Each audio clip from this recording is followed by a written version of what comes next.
नमस्कार, मी मधुरा। आज लेडी स्पेशलच्या साडी आणि बरंच काही ह्या विशेष कार्यक्रमात तुमचं स्वागत। भारतीय साडीला हजारो वर्षांचा इतिहास आहे, पण काळाच्या ओघात साडी आणखीनच ग्लॅमरस झाली। वेस्टर्न कपड्यांचा प्रभाव जरी असला तरी भारतीय स्त्रीचं साडीवरचं प्रेम अजिबात कमी झालेलं नाही। या सगळ्या साड्या जन्माला कशा येतात, त्यांना वेगवेगळी नावं कशी दिली जातात, या सगळ्याचा वेध आज आपण घेणार आहोत। सुरुवात करूया बनारस पासून।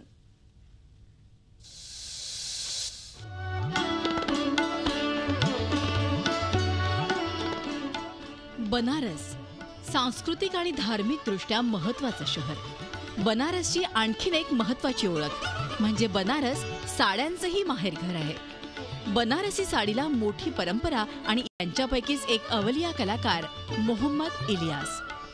अख्ख्या वाराणसीत त्यांची हुसेन अशी ओळख आहे। साड्यांचे डिझाईन तयार करण्यात त्यांचं कसब। ते 24 तास फक्त कलेशी एकनिष्ठ असतात। जो डिज़ाइन के लिए जीता है, जो डिज़ाइन के लिए मरता है, मैं सच कहता हूँ बेटा, वो 24 घंटा डिज़ाइन करता है, 24 आवर्स। एक डिज़ाइन को हम पहले करते क्या हैं, दिमाग में बना लेते हैं। वो डिज़ाइन हमारे दिमाग में बनता है, दिल में बनता है, कहीं किसी कोने पर के झरोके पे झांकता रहता है दिल कि नहीं यहाँ कुछ ये, यहाँ नहीं यहाँ कुछ ऐसा होना है, नहीं यहाँ कुछ ऐसा होना है। बनारसी साडीला शेकडो वर्षांचा इतिहास आहे, पण 1980च्या दशकात बनारसी साडीची मागणी अचानक कमी झाली। बनारसी साड्यांमध्ये एकसुरीपणा आला, त्यांचं ग्लॅमर घटलं। विणकरांच्या हाती काम राहिलं नाही आणि विणकरांवर चक्क बनारस सोडण्याची वेळ आली। त्यावेळी बनारसी साडीला पुनरुज्जीवित करण्यामध्ये हुसेन यांचा मोठा वाटा आहे।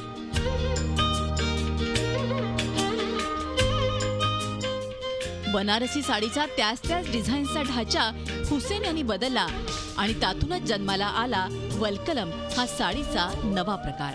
सबसे पहले तो मैं अपने वलकलम के बारे में ज़रूर कहूँगा। एक ज़माना था जब बनारसी साड़ी में पुरानी डिज़ाइन, ईरानी डिज़ाइनें, पेजली, छोटे छोटे बूटे ये बीने जाते थे। तो ये करीब 40-50 साल से यही बीने जा रहे थे। हमारे पुराने उस्ताद लोग भी यही, बनारस के जो मास्टर क्राफ्टमैन थे, मास्टर वीवर्स थे, उन्होंने भी उसी पर काम किया। वलकलम पाठोपाठ 1995 साली तंजोर साडी भारतीय बाजारात आली। देशभरात या साडीला उत्तम प्रतिसाद मिळाला। देशभरातल्या साडीच्या व्यापाऱ्यांपर्यंत हुसेन यांचं नाव पोहोचलं। कुठल्याही साडीचं डिझाईन तयार करण्याआधी त्यावर हुसेन बराच विचार करतात। हँडलूम हेच त्यांच्या आयुष्यातलं पहिलं आणि शेवटचं प्रेम, म्हणूनच त्यांना एक साडी तयार करायला 5 ते 6 महिने लागतात। इस डिज़ाइन का प्लान करने में समय लगता है। हम लोग, मैं पेशेवर डिज़ाइनर नहीं हूँ, जिसको नक्शेबंद बोलते, मैं वो नहीं हूँ, मैं आर्टिस्ट हूँ। तो मैं बिस्तर पर सोता हूँ तो कुछ करता रहता हूँ, ऐसे हाथ मेरा चलता होता है ऐसे ऐसे। वाइफ कभी मेरा हाथ पकड़ के हिला देती है, 2 बजे है यार, क्या कर रहे हो? नहीं कुछ नहीं कुछ नहीं, ये होता है। बनारस हे मंदिरांचं शहर, धार्मिक सलोख्याचं शहर। ते संस्कार हुसेन यांच्यावर आहेत आणि विशेष म्हणजे त्यांच्या साड्यांच्या डिझाईनमध्येही ते दिसतात। 90च्या दशकात बाबरी मशिदीचा ढाचा पडल्यानंतर त्यांनी ठुमक चलत रामचंद्र नावाची साडी तयार केली। बीबीसीनं या साडीवर डॉक्युमेंटरीही केली होती। तो उसमें कुछ मुझे रामायण के कुछ दोहे याद थे, जैसे सांवरे गोरे सलोने सुभाए, मनोहरता जित मैनु लियो है, बान कमान निसंग कसे, सिर सोह जटा मुनिवेश कियो है। प्रत्येक कलाकाराचा एक तरी मास्टरपीस असतो।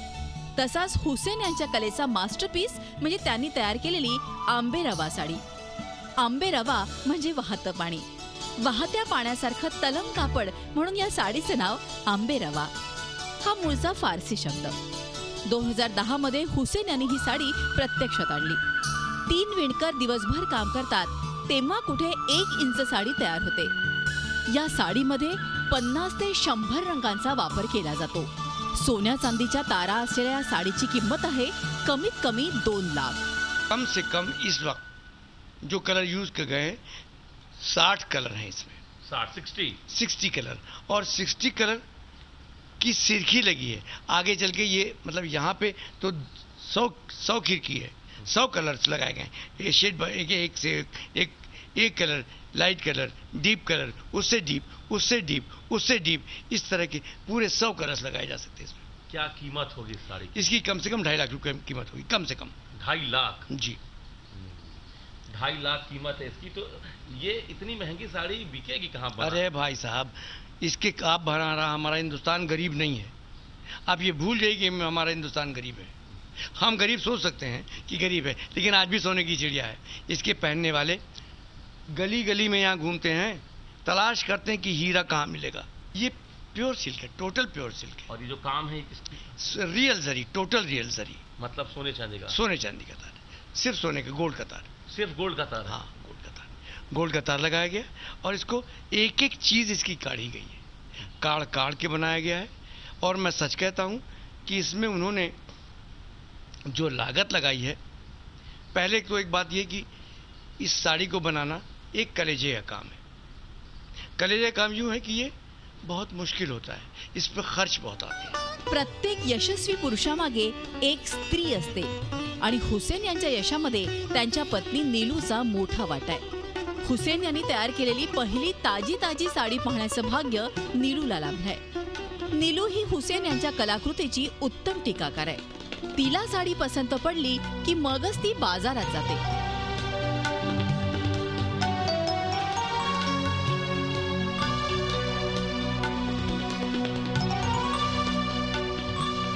आता हुसेन यांचं पुढचं लक्ष आहे मेक इन इंडिया साडी. पंतप्रधान आणि वाराणसीचे खासदार नरेंद्र मोदींच्या या संकल्पनेनं हुसेन प्रभावित झाले आणि त्यांनी मेक इन इंडिया या साडीवर काम सुरू केलंय. मोदी जी का एक प्लान है मेक इन इंडिया, उसी पर बेस करते हुए डिज़ाइन बनाई है. ये जो ट्री हमने दिखलाया है, this is my India and the flowers and roses, ये this leaves are person of the India. तो एक हमारा हिंदुस्तान है, हंसता खेलता पेड़, जहाँ हर तरफ हंसी खुशी, ये हमने इसमें दर्शाने की कोशिश की है. इसको मैंने मैप नहीं बनाया, मैप से इसको नहीं देखा. मैंने इसको हिंदुस्तान को एक पेड़ से देखा है जो बहुत ही मजबूत है. उस तरफ हर तरह के फूल हैं, हर तरह की पत्तियां हैं, हर तरह के रंग हैं, और उन रंगों में हमारे मोदी जी का ये सिंबल है. पुढच्या वर्षभरात हुसेन यांची ही मेक इन इंडिया साडी बाजारात येणार आहे. त्याची किंमत 2 लाखांच्या पुढे असेल. आतापर्यंत हुसेन यांच्या साड्या America, London, Europe, Japan, Burma या देशात गेल्यात. वयाची 70 झाली तरी साड्यांचे नवनवे डिझाईन्स तयार करण्याचं हुसेन यांचं काम सुरूच आहे आणि आयुष्याच्या शेवटच्या श्वासापर्यंत त्यांना याच कलेतली नजाकत अनुभवायची आहे. Bureau report, Zee media.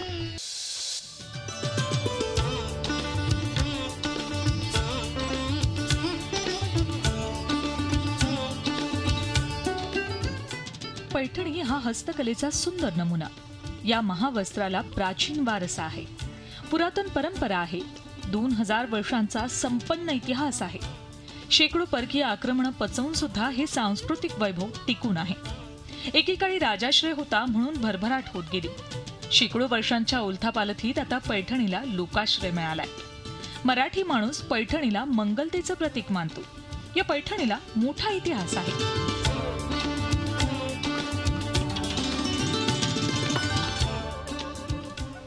पैठणीची निर्मिती पूर्वी पैठणमध्ये होत होती, त्यामुळे या साडीला पैठणी नाव पडलं. पण 17व्या शतकात राजे रघुजी बाबा शिंदे या सरदारांनी येवल्यामध्ये पैठणीशी संबंधित कारागीर देशभरातून एकत्र आणले आणि पैठणी उद्योगाची मुहूर्तमेढ रोवली. या विणकरांना कच्चा माल पुरवण्याची हमी दिली, तसंच पक्का माल विकण्यासाठी आणि भांडवल उपलब्ध करून देण्यासाठी व्यापारीही आणले. या सर्वांच्या संरक्षणाची हमी रघुजी बाबांनी घेतली आणि पैठणीसाठी येवला प्रसिद्ध झालं. काही वर्षांपूर्वी नायलॉन, शिफॉन आणि अन्य धाग्यांचं आकर्षण यामुळे पैठणी साडीची निर्मिती ठप्प होण्याची भीती निर्माण झाली होती. पण आता पुन्हा या महावस्त्राची मागणी वाढतच चालली आहे. पारंपरिक विणकर समाजाच्या बरोबरीनं इतर समाजातले तरुणही विणकामाचं प्रशिक्षण घेऊन विणकर झालेत. येवला आणि लगतच्या गावांमध्ये 1000हून अधिक कुटुंबांमध्ये सुमारे 5 ते 6 हजार विणकर पैठणीचं विणकाम करतात. मी साधारणतः वयाच्या 15व्या वर्षापासून आज पावेत म्हणजे जवळजवळ 55 वर्षापासून हे काम पैठणीचं करतो आणि आम्ही या पैठणीचे खरं स्वरूप या ठिकाणी प्रगट करून पैठणीला चांगले दिवस यावं ही शुभेच्छा व्यक्त करतो. महिलांनी नाही का काहीतरी काम करावा असं वाटतं मला, पण मी करते माझ्या सान्या. हप्त्यातून 5 सान्या होत्या म्हणून माझ्या प्रपंचाला थोडा हातभार लागतो, थोडी प्रगती होती. अशी आमची इच्छा आहे का पैठणीला चांगला भाव मिळाला पाहिजे, जेणेकरून आमची पैठणी 7 समुद्र पार केली पाहिजे, अशी आमच्या सर्व विणकरांची इच्छा आहे. ओरिजिनल पैठणी 6000 रुपयांपासून 10 लाख रुपयांपर्यंत मिळते. जसजसं नक्षीकाम आणि जरीचा प्रकार बदलत जातो तसतशी किंमत वाढत जाते. पैठणी साडीची विण 2 रंगातली असते. पदरावरती मोर आणि पोपट म्हणजे पैठणीची खासियत. पैठणीची नक्षी पारंपरिक असते तर रंग अस्सल नैसर्गिक असतात. लाखो रुपये किमतीची पैठणी बनवताना शुद्ध सोन्याची जर, चांदीच्या तारा वापरल्या जातात. हिरवा, पिवळा, लाल आणि करड कुसुंबी हे पैठणीचे खास रंग असतात. एकेकाळी हे रंग करडीच्या मुळांपासून तयार केले जायचे. या रंगांना सुवासही असतो. खरीखुरी पैठणी 100 वर्ष टिकते. एक पैठणी तयार करायला साधारणपणे 21 दिवस लागतात. त्यापैकी केवळ पदराच्या विणकामासाठी 7 दिवस लागतात. पण नक्षीनुसार हा कालावधी बदलतो. एका पैठणीसाठी महिना ते वर्षभराचाही कालावधी लागतो. आमच्या येथे नाशिक, पुणे, मुंबई येथून खास महिला वर्ग पैठणी घेण्यासाठी येतात. पैठणीमध्ये जवळजवळ 2 ते 4 प्रकार आहे. त्यात सिंगल पदर, डबल पदर, कागदी पदर आणि ब्रॉकेट म्हणून एक साडी विणल्या जाते. खरं तर आम्ही स्त्रिया पैठणी म्हटलं की त्याचं महत्त्व अनन्यसाधारण असतं आणि म्हणून घरच्या मंगल प्रसंगी पैठणी खरेदी करण्यासाठी आम्ही नाशिकहून खास इकडे आलेलो आहे. पैठणी ही साडी जगभरात रेशीम आणि जरीत हातमागावर विणलेली हस्तकला म्हणून प्रसिद्ध आहे. पैठणी तयार होताना ती 9 ते 10 विविध कारागिरांच्या हातातून जाते. अगदी रेशीम गोंडाळण्यापासून तर त्याचे धागे बाजूला करणं, रंगणी करणं, सुतवणे, सांधणे अशा विविध प्रक्रियेतून शेवटी विणकाम आणि नक्षीकामाद्वारे पैठणीला अखेरचा हात मारला जातो.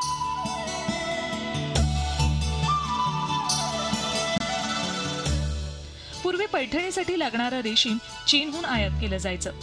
पण आता हे रेशीम बंगळुरूहून येतं.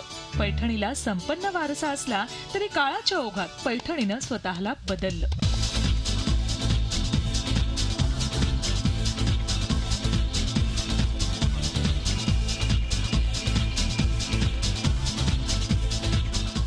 पैठणीवरची डिझाईन्स बदलली. त्यामुळेच पैठणी आजही टिकून आहे आणि एकतरी पैठणी हवीच ही महिलांची हौस आजही कायम आहे.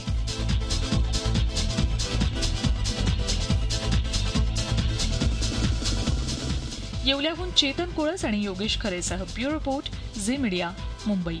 येवला शहरामध्ये पैठणी खरेदीसाठी देशविदेशातून ग्राहक येतात.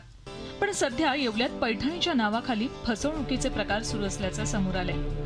खरी पैठणी ही विणकर हातमागावर तयार करतात, पण सध्या मशीनवर तयार केलेली पैठणी सर्रास विकली जाते. खऱ्या पैठणीची किंमत कमीत कमी 6000 इतकी असते. पण मशीनवर साधा धागा वापरून अवघ्या 1000-1200 रुपयात तयार केलेली डुप्लिकेट पैठणी विकली जाते. स्वाभाविकच ओरिजिनल पैठणीला धोका निर्माण झालाय. येवल्यामधल्या काही व्यापाऱ्यांमुळे येवल्यातले पैठणीचे ओरिजिनल विणकर बदनाम होत असल्याचा आरोप करण्यात येतोय. हा प्रकार थांबवण्यासाठी आता येवल्यामध्ये विणकरांनी फलक लावले. आज येवल्यामध्ये आमच्या विणकरांनी जे आंदोलन केलेले आहे ते आंदोलन एकदम योग्य आहे. कारण येवल्यात डुप्लिकेट पैठणीचं प्रमाण जास्त झालेलं आहे. कारण बाहेरच्या पेटचा माल घेऊन विकल्या जातो पैठणी म्हणून आणि तो कुठं थांबला पाहिजे. खोट्या पैठणीची विक्री वाढल्यानं येवल्यातल्या विणकरांच्या अस्तित्वाचा प्रश्न निर्माण झालाय. विणकरांना पुरेशी मजुरी मिळत नाही. हातमागावर काम करणं मुळातच जिकऱ्यांना वाटते. विणकरांना पुरेशी मजुरी मिळत नाही. पैठण्यांचा भाव दिवसेंदिवस खाली चाललाय आणि हातमागावरती आता काम करणं सुद्धा आता जिकरीचं झालं आहे. त्याच्यामुळे विणकरांवर आता उपासमारीची वेळ येण्याची शक्यता आहे. त्यामुळे जर शासनाने याच्यावर योग्य कारवाई करून सांगी यांच्यावरती निर्बंध आणावा. ग्राहकांची फसवणूक होऊ नये म्हणून खबरदारीसाठी असे फलक येवल्यात लावण्यात आलेत. तसंच ग्राहकांनाही योग्य शहानिशा करूनच पैठणी खरेदी करण्याची गरज आहे. येवल्याहून चेतन पोळसह bureau report, Zee media, Mumbai. या पदराची खासियत अशी आहे की हा पदर आतल्या साईडने आणि बाहेरच्या साईडने हा तुम्हाला सारखाच दिसेल. हा जो गुलाबी कलर आहे हाही तुम्हाला इथे गुलाबीच आहे. ही मधला जो धागा आहे हा इकडे जसा आहे तसाच इकडे पण तोच सेम आहे. आणि सगळ्यात महत्त्वाची म्हणजे ही विण ओळखण्याचं म्हणजे की इथे तुम्हाला धागा असा ओपन नाही आहे. ही नॉट केलेली आहे. जर आणि विण रेशीम याच्यामध्ये गाठ करून याला आडी देऊन हा विण केलेली आहे. त्यामुळे रिअल पैठणीचा कुठलाही धागा तुम्हाला असा उपसता येणार नाही किंवा काढता येणार नाही याच्यात. ही पैठणीची खरी खासियत आहे. ही विणची खरी खासियत आणि हे काम फक्त हातानेच होतं. ब्रेक नंतर आपलं पुन्हा एकदा स्वागत. आणि आता बातमी जगातल्या सगळ्यात महाग साडीची. जगातली सगळ्यात महागडी साडी चेन्नई सिल्कनं तयार केली आहे आणि ह्या साडीची नोंद गिनीज बुक ऑफ वर्ल्ड रेकॉर्डमध्येही झाली आहे. ह्या साडीची किंमत 39,31,000 रुपये इतकी आहे. ह्या साडीच्या पदरावर राजा रविवर्मानं काढलेली 11 पेंटिंग्स आहेत. गॅलेक्सी ऑफ म्युझियम ने हे राजा रविवर्मांचं प्रसिद्ध पेंटिंग ह्या साडीच्या पदरावर साकारलंय. ह्या साडीसाठी जवळपास 60 ग्रॅम सोनं, 3 कॅरेटचे हिरे, 120 मिलीग्रॅम प्लॅटिनम, 5 ग्रॅम चांदी, 2 कॅरेट रुबी, 3 सेंटचं सफायर, 2 ग्रॅम मोती एवढं सगळं मौल्यवान साहित्य वापरण्यात आलंय. ह्या साडीचं वजन 8 किलो इतकं आहे. बंगळुरूमधल्या एका बिझनेसमननं त्याच्या लग्नाच्या वाढदिवसाबद्दल त्याच्या बायकोला ही साडी भेट म्हणून दिली. झी 24 तास रहा एक पाऊल पुढे.